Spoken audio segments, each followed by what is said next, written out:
Today I'm going to revisit my algae turf scrubber, the RAIN2 by Santa Monica.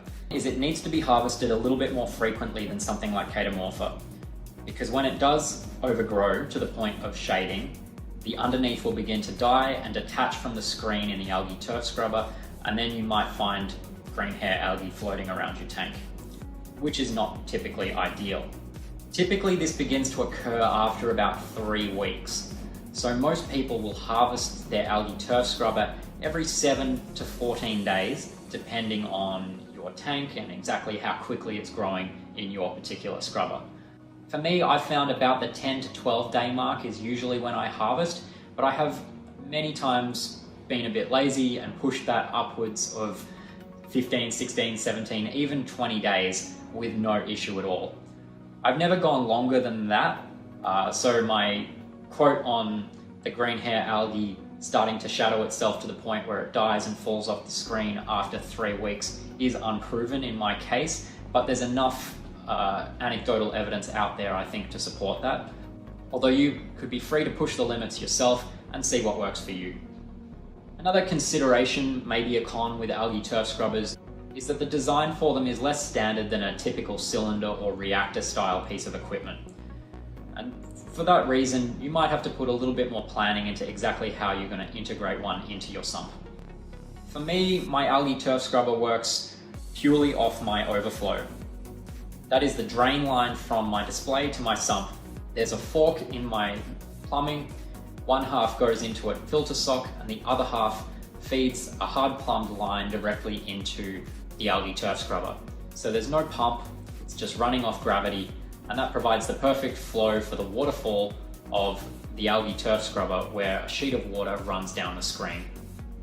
The effect of this waterfall is to create a turbulent air-water interface over a rough surface, which is then blasted from both sides by these waterproof LEDs, which are tuned to a specific red spectrum, optimal for growing algae.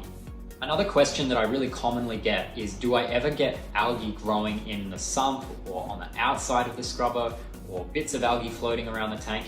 And the answer to that is just absolutely not. I've never experienced any of those things. There's no algae outside. I've never found any algae outside of the scrubber. It does a really good job keeping the light contained within the unit so it doesn't spill over into the rest of the sump. And because I've never let the scrubber go more than 20 days without being cleaned, I've never experienced the algae detaching from the screen and floating around the tank either. Obviously there are 2 tangs in my tank, so on occasion I'll feed some of the green hair algae that I harvest from the scrubber via a clip directly back to the tangs. There's something cool about feeding the tangs directly from algae that's grown in their own tank. Another point I'd make on comparing an algae scrubber to a protein skimmer is that the cleaning regime takes about the same amount of time and about the same amount of frequency that many people do when cleaning their skimmer. One thing to note, cleaning a skimmer smells far more foul than cleaning an algae turf scrubber. The screen of green algae might look gross because it's bright green, but it doesn't smell at all. It has no smell. So it's a much more pleasant thing to clean than a dirty skimmer cup. Typically it would take 2 to 3 weeks for a brand new algae turf scrubber to become seeded and start growing green hair algae or turf algae.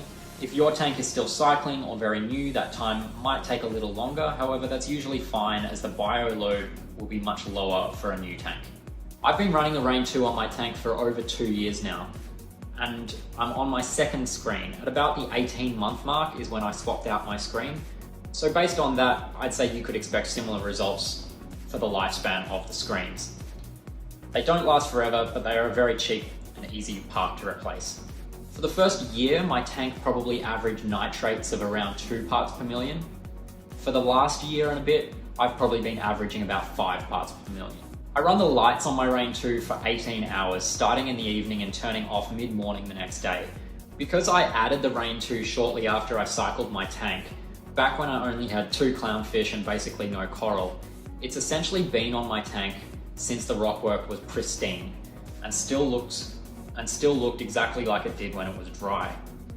I have never, for the life of my tank, ever had any significant algae growth on any of my rockwork.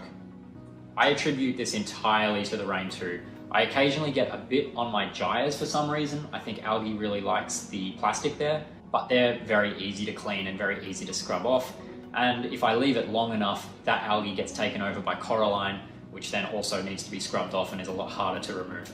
I consider an algae scrubber a more essential component to a reef tank than a skimmer. In fact, all the manufacturers of scrubbers on the market make strong claims that skimmers are not necessary in the tank with effective scrubbers. If my skimmer broke tomorrow, I wouldn't replace it, and I'm really just running it because I own it. Based on the success that I've had starting my tank with an algae turf scrubber from the beginning, I would never run a tank without one in the future. I would possibly try an algae reactor. However, the success I've had with the scrubber style growing green hair algae has been so good that I see little reason to experiment here.